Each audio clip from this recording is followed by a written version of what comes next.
오늘의 시냇가의 심은나무 말씀이에요. 이 시간 말씀 묵상을 위해서 함께 기도해요. 날마다 풍성한 은혜를 주시는 하나님 감사해요. 이 시간 하나님의 말씀을 묵상합니다. 성령님 말씀을 잘 깨닫도록 도와주시고 믿음으로 순종할 수 있도록 함께 해주세요. 예수님의 이름으로 기도합니다. 아멘. 오늘 우리가 나눌 하나님의 말씀은 사도행전 3장 6절부터 8절까지 말씀이에요. 우리가 이 시간 하나님의 말씀을 함께 한 목소리로 읽을게요. 시작!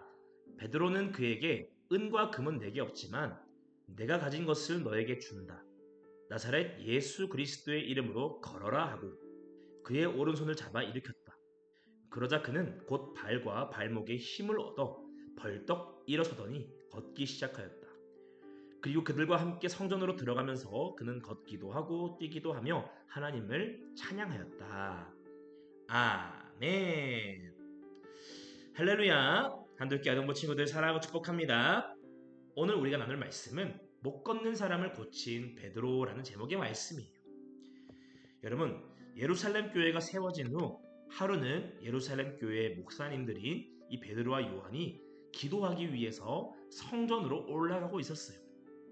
그런데 그때 예루살렘 성 미문이라는 성전 문 앞에 태어났을 때부터 걷지 못했던 사람이 거기 앉아서 구걸을 하고 있었던 거예요.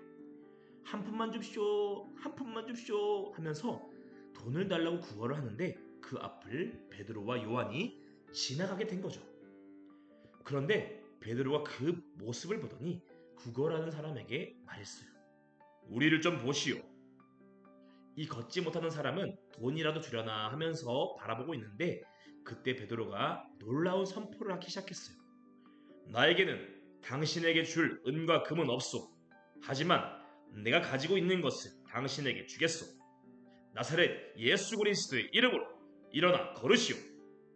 그러면서 그의 오른손을 잡고 그를 일으켰는데 그때 놀라운 기적이 일어났어요. 태어나면서부터 한 번도 걸어본 적 없는 그의 다리에 갑자기 힘이 생기더니 그가 벌떡 일어나서 걷기 시작하는 거 아니겠어요? 그리고는 베드로와 요한의 뒤를 따라서 성전에 올라가며 막 뛰기도 하고 걷기도 하고 하나님을 찬양하기 시작했어요. 그리고 그 모습을 본 주변 사람들은 깜짝 놀라기 시작했죠. 아니, 저 사람은 미문에서 구걸하던 그 장애인이 아닌가? 저 사람 걷지 못하는 걸로 알고 있는데 어떻게 저렇게 뛰면서 찬양을 할 수 있니? 어떻게 이럴 수가 있는 거야? 그 모습을 본 베드로는 신기해하면서 모여있는 사람들을 향해서 힘차게 외쳤어요. 여러분, 왜 이런 일로 놀라십니까? 우리의 능력으로 이 사람이 고침받은 것이 아닙니다. 여러분들이 십자가에 못 박자고 해서 죽은 그 예수님은 다시 부활하셔서 살아나셨습니다. 우리가 그 예수님의 부활을 본 증인들입니다.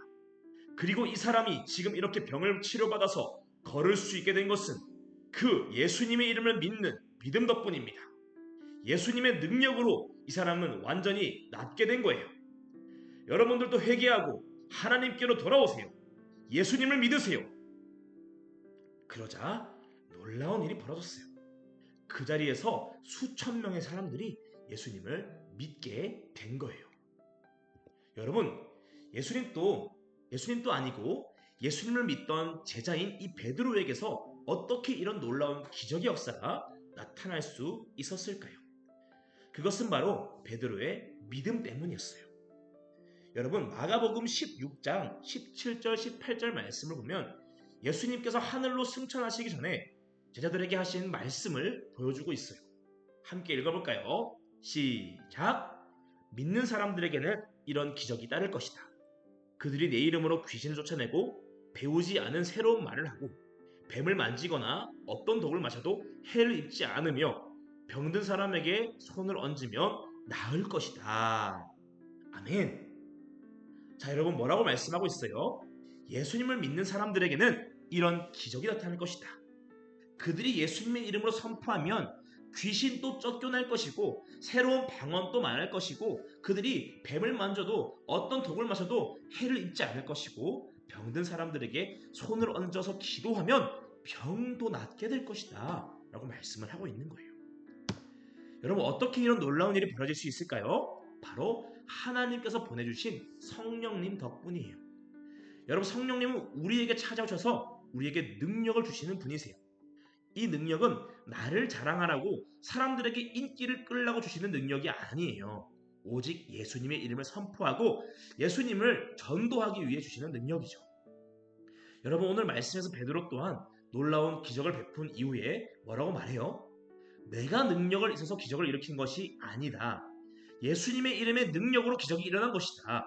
너희들도 예수님을 믿어라 라고 이야기하는 거죠. 여러분, 이처럼 성령님은 전도를 위해 노력하는 사람들에게 놀라운 능력으로 함께 해주시는 거예요. 그래서 우리는 더 용감하게 전도할 수 있는 거죠. 여러분들도 예수님이 맡기신 임무를 따라서 예수님의 이름을 전하려고 할 때 이 놀라운 기적들이 일어날 수 있다는 거예요. 중요한 것은 무엇일까요? 바로 그 말씀대로 믿는 거예요. 성령님이 나에게 능력을 주시기 때문에 내가 용감하게 전도를 해야지 하면서 믿음을 가지고 나갈 때 성령님은 우리가 전도할 때 때로는 아픈 사람도 고쳐주시고 놀라운 기적을 일으켜주시고 또 사람들이 나를 통해 예수님을 믿을 수 있도록 도와주시는 거예요. 여러분, 이 사실을 믿을 수 있길 바래요. 나는 말도 잘 못하고 전도할 줄도 몰라서 전도의 임무를 포기해야 될 것 같아 라고 생각하는 것이 아니라 성령님이 나에게 능력을 주신다. 뭐라고 말해야 할지 지혜도 주실 거야. 그런 믿음을 가지고 용감하게 전도에 힘쓸 수 있는, 그렇게 베드로처럼 멋지게 쓰임받을 수 있는 우리 한돌 어린 친구들 다 될 수 있기를 축복합니다. 이 시간 말씀을 생각하면서 함께 기도해요. 하나님, 오늘 말씀을 통해 전도의 임무를 맡은 우리에게 성령님이 놀라운 능력을 주신다는 것을 알게 해주셔서 감사해요. 제가 그 성령님의 능력과 내가 전하는 예수님의 이름에 큰 능력이 있다는 것을 믿고 용감하게 전도할 수 있는 멋진 전도자가 되게 해주세요. 예수님의 이름으로 기도합니다. 아멘.